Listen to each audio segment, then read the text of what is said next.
Hi chums, I had a request to show how I drill the pen blanks, so here's what I do. Um, my lathe is really square, so I know that's okay. So if I drill, whatever I drill is going to be done right, it's going to be square. I use these pin jaws to hold the blank, and they're very good because you can move the blank about in them. Say you want to offset the blank a bit, you can offset it, and it means that you. I was doing one recently, an acrylic blank, and all the features were down one side of the blank, where it looked like it had been spread out on a tray, and some of the colours had gone in, but not the whole way. So I was able to move the blank across, and instead of drilling on centre there, I was able to move it across a bit and drill off centre. Now it made it a bit more hard to turn, a bit harder to turn, but at least I got all the features in the blank instead of having one side all plain, you know. These jaws also have another wee feature on them, which is nice. There's a little groove there.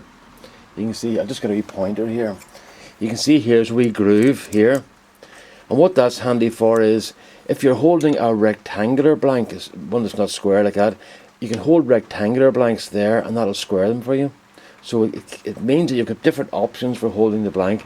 So here's our, I'll just come back again here, whoops, wrong way. So here's our blank, and we've got, where are we?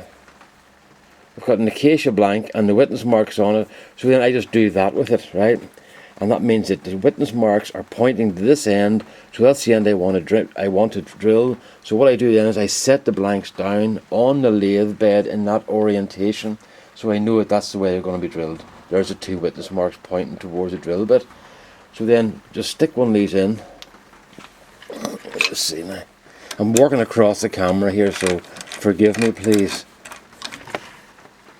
And there's two holes in this, so you tighten both of them, right? And then, incidentally, there's a wee thing that's very handy there. I store my chuck key in the banjo, and it's handy because you're using it all the time here. Now, on this end here is the business end. We've got a 7mm drill bit and a Jacob's chuck in the tailstock. Now, these drill bits, I buy those from an engineering shop, and I just go in, I just after 7mm drill bits, and can I have the best ones you have, please? And they only cost about 60p or less. 50 cents or 60 cents each, and they're really good. And it means that you're not buying a full set of bits to get one size that you need all the time. So I go in and buy 3 or 4 of these at a time, and they do me for a long time, you know. And then I can't sharpen drill bits, but my mates can, so I get them to sharpen them for me.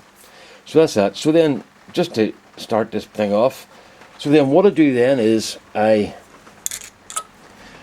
bring my drill up, even though I know it's square, I bring it up just to make sure that I know that's on centre, and that is bang on centre. Okay, I'm just going to tighten this up so I don't move it.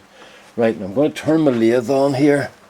Always see, when you're using a lathe with variable speed, always turn the speed down to nothing, because if you have the speed up high and you turn the lathe on, you're trying to ramp up really quickly, and the lathe's maybe been sitting cold for a few days, and that puts a lot of pressure on it. So turn it down, turn your speed off, and then turn it up.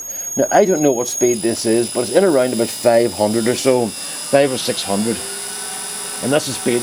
I've just got used to that speed. Somebody said to me about, would you not mark your speeds on the potentiometer? And I went, well, there's not really much point, because I kind of turn by feel now. And if it feels too fast, I just turn it down a bit. So then I'll just lock my tailstock down.